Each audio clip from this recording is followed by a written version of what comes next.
Troisième partie, quand doit-on accorder le participe passé?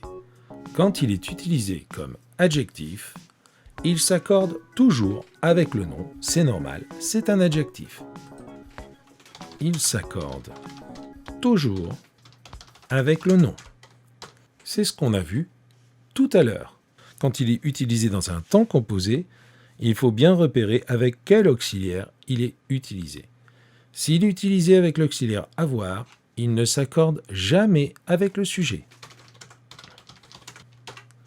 S'il est utilisé avec l'auxiliaire être, il s'accorde en genre et en nombre avec le sujet. En genre et en nombre, ça veut dire qu'il prend un E si le sujet est féminin et un S si le sujet est pluriel. Attention, il ne prend pas de S avec tu, par exemple. C'est un accord en genre et en nombre, comme avec le nom. On regarde ça dans la première partie de la leçon. Elles ont raconté une histoire. On utilise l'auxiliaire avoir, pas d'accord. Elles ont fini leurs exercices. On utilise l'auxiliaire avoir, pas d'accord. Nous avons bu une limonade. On utilise l'auxiliaire avoir, pas d'accord. Elles sont tombées, on utilise le verbe être, accord, avec le sujet en genre et en nombre, féminin, pluriel. Il y a une explication très logique à ça. Si je dis « elles ont raconté une histoire », qu'est-ce qui est raconté?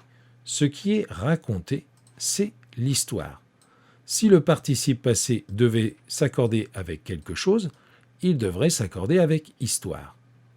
Mais comme histoire est passée après, on ne l'accorde pas. C'est la même chose ici. Ils ont fini leurs exercices. Ce qui est fini, ce sont les exercices.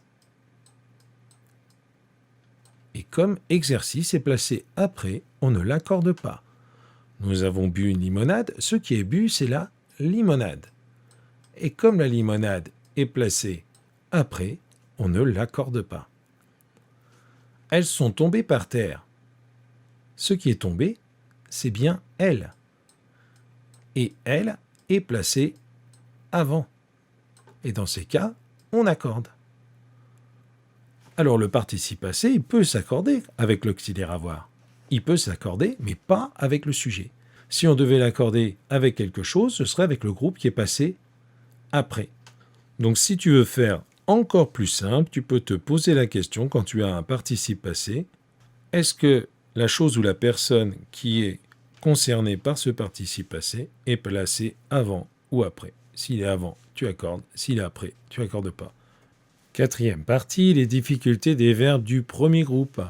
Au premier groupe, l'infinitif et le participe passé, on l'a vu, s'entendent de la même façon.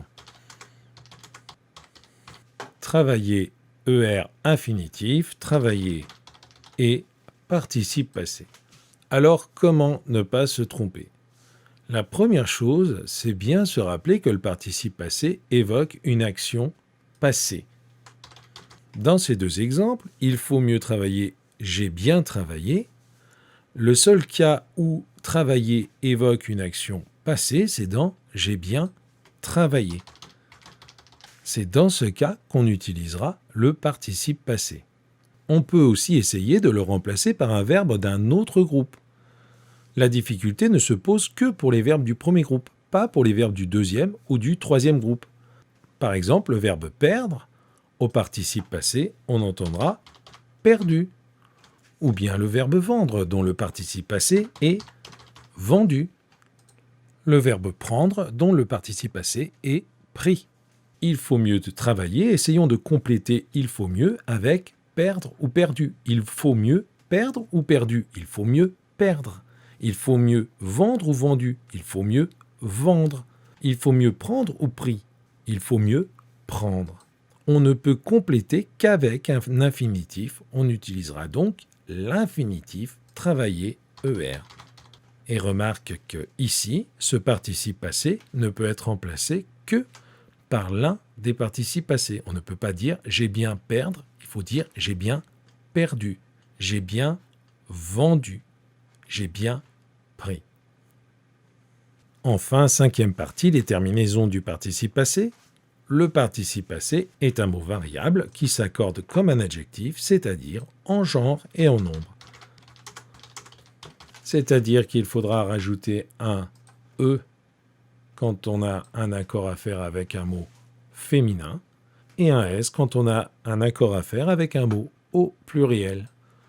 Évidemment, si l'on doit faire un accord avec un mot féminin pluriel, il faudra mettre à la fois la marque du féminin, le « e », et la marque du pluriel, le « s ».